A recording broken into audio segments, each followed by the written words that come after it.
Kenapa dengan pertemuan Axel sama Rose? Karena mereka sudah ditunangkan. Suami istri hacker yang sangat handal. Sepasang hacker. Akila, Om Leon orang baik. Semoga kamu bisa berdamai. Halo guys, trailer 585 rupanya ya masih mempertahankan alur yang satset. Tahu-tahu udah terjadi pertemuan penting di rumah Daniel yang dihadiri dia, Rose, Mohan, Ken, Harry, dan Oli. Mereka berkumpul untuk menyusun strategi tentang apa aja yang harus dilakukan setelah nantinya berhasil mendapatkan potongan terakhir yang dibutuhkan untuk membuka arsip The Quiet Ledger. Di tengah mereka hadir juga Oli nih, yang tentu aja masih menjadi bagian penting untuk memastikan seluruh jalur komunikasi tetap aman dari pantauan tim IT Casarius. Meskipun ya warisan dari yang ayahnya sangat banyak yang bisa buat Oli tinggal ongkang-ongkang kaki, nggak perlu kerja jadi anak buah orang, apalagi di kerjaan yang bisa mengancam keselamatannya. Namun Oli tetap akan menuntaskan tugasnya sampai selesai.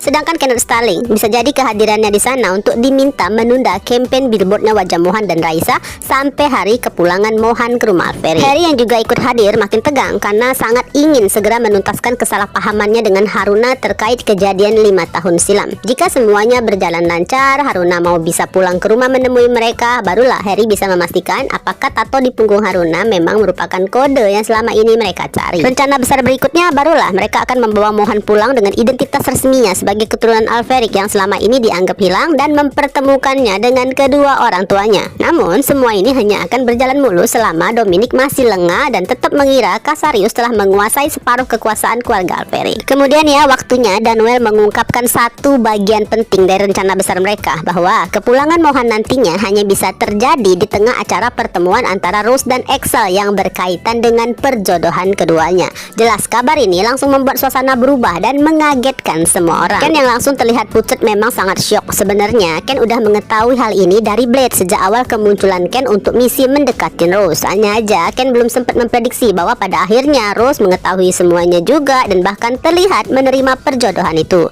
Padahal Ken udah siap bersaing dengan Axel demi meluluhkan hati Rose. Mohan yang sama kagetnya juga sangat membutuhkan penjelasan karena informasi itu datang terlalu mendadak. Namun kemungkinan besar ya pembahasan lebih detailnya hanya akan dilakukan di lingkup keluarga mereka aja, terutama yang berkaitan dengan keputusan dan perasaan Rose, termasuk adanya pengaturan bahwa Axel akan memiliki warisan milik Rose. Bisa jadi akan ada drama penolakan karena Mohan gak ingin masa depan City Belle dipertaruhkan, apalagi saat nanti Mohan mengira bahwa Rose menerima perjodohan itu supaya Mohan segera kembali ke rumah itu. Nah nantinya sangat dibutuhkan ya kejujuran Rose tentang bagaimana kedekatannya di masa lalu dengan Axel. Di momen mengejutkan ini Rose hanya bisa diam guys. Pasti ada rasa gak enak lah di hatinya. Gimana pun juga kan selama ini Ken adalah orang yang banyak membantu mereka dan selalu menunjukkan perasaannya secara terang-terangan. Masalahnya di hati Rose hubungan mereka memang gak lebih dari sekedar teman dekat atau sekedar bos dan karyawan. Terlebih lagi saat ini Rose sedang menjalankan tanggung jawab yang menurutnya jauh lebih penting daripada urusan pribadi.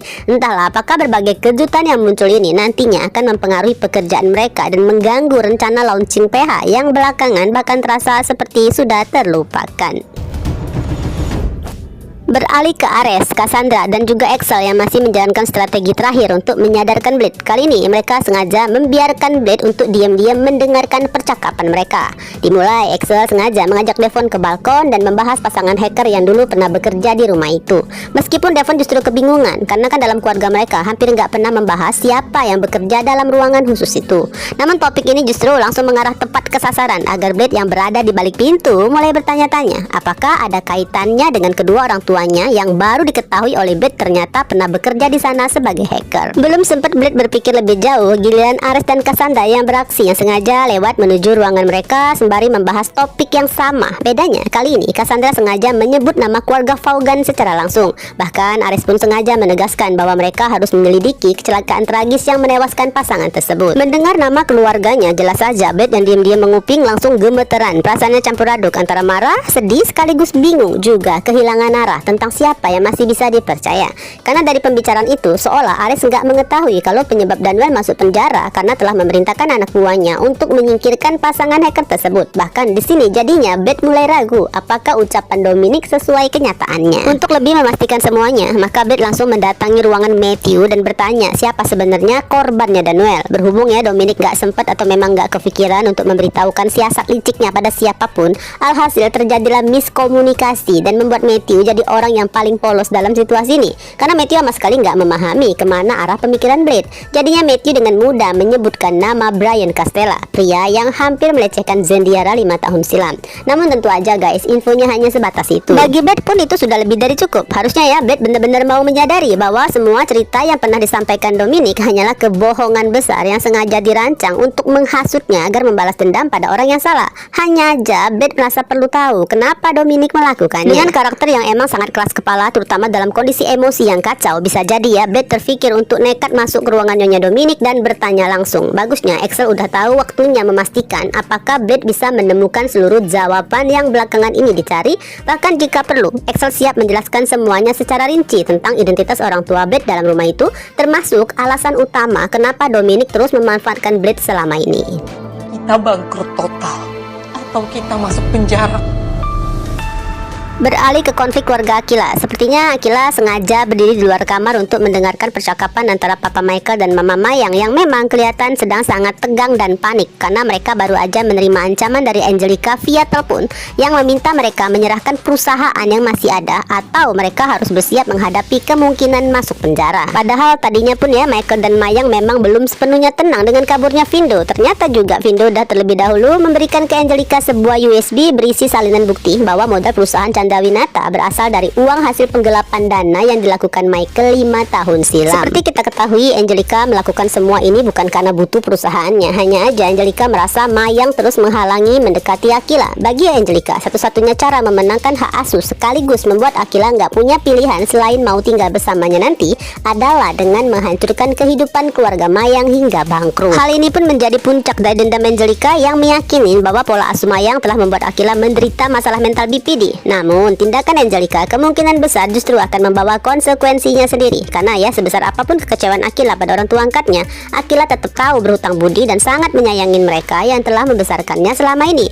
Jadi alih-alih akan mendekat, bukan gak mungkin tindakan Angelica justru membuat Akila semakin membencinya. Cuplikan lainnya, Akila diantarkan Harry pergi menuju rumah kontrakan Om Leon untuk mendengarkan alasan mengapa dulu Leon harus menyerahkannya pada Mama Mayang untuk diadopsi. Tentu aja kedatangan Akila membuat Leon dan Lydia sangat kaget. Bahkan bisa jadi pada saat yang sama mereka sedang tegang membaca surat panggilan pengadilan terkait gugatan hak asuh yang diajukan Angelica terhadap Mayang. Entahlah apakah Akila nantinya akan sempat melihat isi surat tersebut dan makin mengetahui betapa rumitnya masalah yang disebabkan oleh mama kandungnya.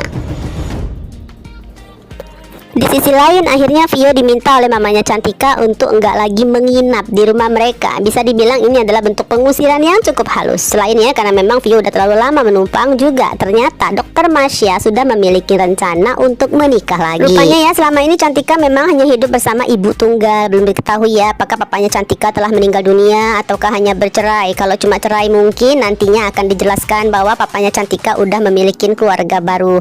Nah pertanyaan berikutnya, siapakah pria yang akan menjadi calon ayah tirinya Cantika? Ataukah jangan-jangan dunia memang selebar daun kelor dan ternyata jodoh Dr. Marcia adalah salah satu guru di Tirta? Sementara itu Vio yang kebingungan mencari tempat tinggal kembali terlibat perdebatan dengan William. Walaupun hubungan mereka belum benar-benar membaik, namun kan status mereka masih pacaran. Hanya aja William masih terlalu lelah menghadapi sikap Vio yang selalu ingin dimengerti. Apalagi kan sebenarnya Vio masih bisa aja tinggal di base camp yang selama ini udah dibayarin Harry untuk ditempati oleh Vio, Jolina dan juga Vicky. Masalahnya bukan soal tempat tinggal, melainkan ego Vio sendiri yang masih belum juga mau mengalah. Jadi pertanyaannya, apakah kali ini Vio akhirnya akan minta maaf terlebih dahulu pada Vicky atas semua keributan yang pernah terjadi di antara mereka?